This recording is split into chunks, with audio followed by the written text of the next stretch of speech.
हमारी अधिकार है, हम चाहे कोई सा भी भाषा पढ़ करके हम अपनी भाषा को प्रचलित वो तो मातृभाषा है ना हाँ, संस्कृत। तो वही तो कह रहे कि संस्कृति अगर ये भारत से उत्पन्न किया हुआ उत्पन्न भाषा है ये भारत का, तो इस भाषा का अगर ज्ञान लिया है उस यादव ने, तो कौन सा बड़ा पाप कर दिया। आपका प्रचार कर रहा था, आपकी रोजी रोटी चलता, आपको बोलने के लिए होता। यादव समाज में भी एगो कथा बात। नमस्कार, आप देख रहे हैं दैनिक दृष्टि न्यूज और मैं आप सबों के बीच अभिषेक त्रिपाठी। आज हम चर्चा करेंगे देश में जो जातिवाद फैल रहा है, जिस तरीके से एक जाति को टारगेट किया जा रहा है, आज हम उस टॉपिक पे बात करेंगे। जैसा कि आप सभी को पता होना चाहिए साथियों कि उत्तर प्रदेश के इटावा में जो कहानी हुई, जो घटना घटा एक यादव समाज के ऊपर, इससे पूरा यादव समाज नहीं बल्कि पूरा देश जो है आक्रोश में है, पूरे देशवासी जो है आक्रोशित है। आपको बताते चले कि उत्तर प्रदेश के इटावा में एक कथावाचक जो कि यादव समाज से आते थे, उनके सर को मुंडवा दिया गया और उसके बाद में इस तरीके से अभद्र तरीके से उनके साथ व्यवहार किया गया।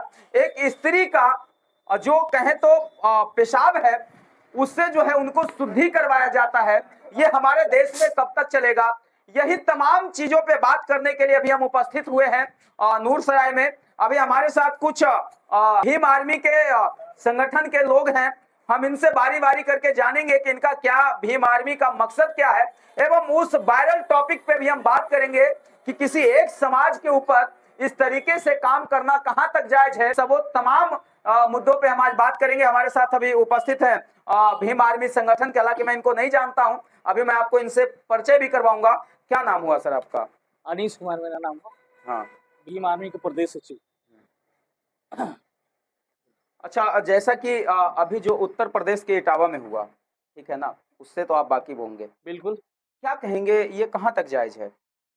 देखिए, सबसे पहली बात है आपको चैनल पर जो आपने हमें मौका दिए हैं, जय भीम सभी को, आपके दर्शकों को। सबसे पहली बात यह है कि आखिर ये ताकत मिल कहां से रहा? आखिर इस देश में क्या संविधान नहीं है? क्या ये संविधान खत्म हो गया है? देश में क्या चंद मुट्ठी लोग का ही देश है? अगर बात रखा जाए जिस तरह से इटावा में घटना हुआ यादव जी के साथ, क्या यादव जी जो अपने आप को जो कृष्ण का वंशज कहते हैं, तो कहाँ गया वंशज? कहाँ गया ये द्वंसी? कहाँ गया ये आपको इतनी अपमानित कर रहे हैं, तो आप जगह उस जगह जा क्यों रहे हैं? अगर चला भी गया, अगर आप कहते हैं ये विश्व गुरु, हमारी अधिकार है, हम चाहे कोई सा भी भाषा पढ़ करके हम अपनी भाषा को प्रचलित। वो तो मातृभाषा है ना संस्कृत। हाँ, तो वही तो कह रहे कि संस्कृति अगर ये भारत से उत्पन्न किया हुआ उत्पन्न भाषा है ये भारत का, तो इस भाषा का अगर ज्ञान लिया है उस यादव ने, तो कौन सा बड़ा पाप कर दिया? सवाल ये पूछना चाहता हूँ। ये कुछ पाखंड पंडितों, पाखंड ब्राह्मणों, अगर आप संस्कृति को बढ़ाना चाहते हैं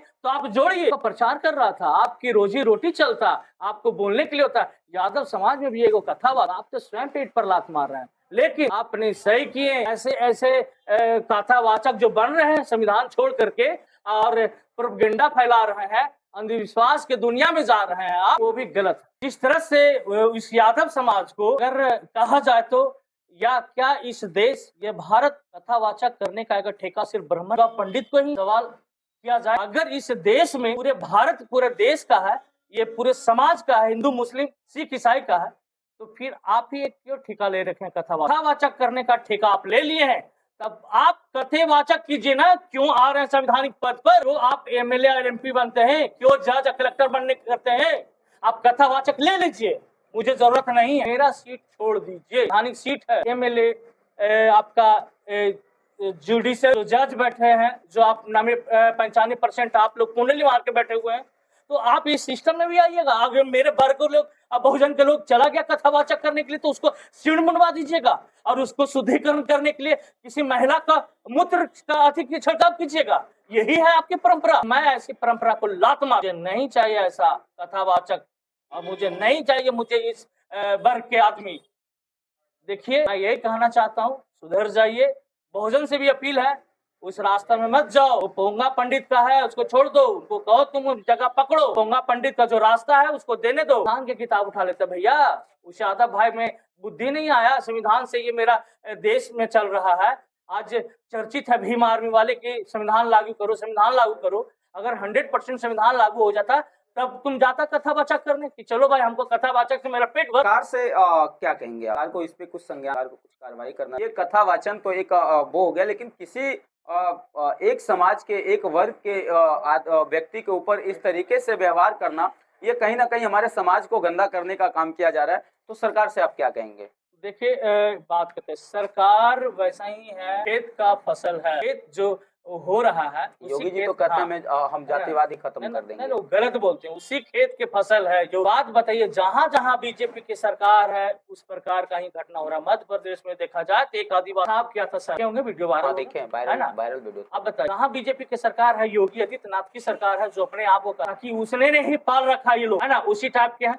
तो वो क्या किया कि एक यादव समाज अगर कथावाचक करने लगा रहा है और अपमानित कर रहा है, बाल छिड़वा, तो लगता है कि आते हैं तो कि अगर ये मानसिकता से लगता है, अगर वो ब्राह्मण लोग जो पोंगा पंडित लोग है, ब्राह्मण सब ब्राह्मण को नहीं कहेंगे, ब्राह्मण है तो ठीक है, उस पोंगा पंडित जो लोग है, अगर मूत्र को अगर सही समझता है तो हम यही कहते हैं, तुम अपने घर अगर मूत्र से ही कर लिए, ठीक है। अगर मूत्र की कमी हो जाएगा तो बहुजन समाज देने के लिए काम करेगा। सोचता है मूत्र से अगर शुद्ध हो रहा है, दलित अगर पंडित बन जा रहा है, तो तुम भी तो शुद्ध कर लो, पंडित से भी भगवान बन जाओगे। हम लोग क्या कहिएगा जो कि हिंदू राष्ट्र की बात लगातार के साथ जो भी हो ठीक हुआ है मेरे हिसाब से। बोलिए कैसे? तो क्या जरूरत था उस नरक में जाना? ठीक किया है और उसको जुतियाता उस यादव जी, आप कह रहे हैं नर्क, वहाँ कथा हो रहा था, कथा सुन के आदमी स्वर्ग जाता। ये हमारा कथा अंबेडकर साहब का जो संविधान है, जिस कथा में भेदभाव हो, हमारा कथा अंबेडकर साहब का संविधान, उस कथा में मानता की बात से लेकर के एक ब्राह्मण समाज की जो लास्ट वो होता है, वो सबका एक ही कुर्सी पर बैठने का, एक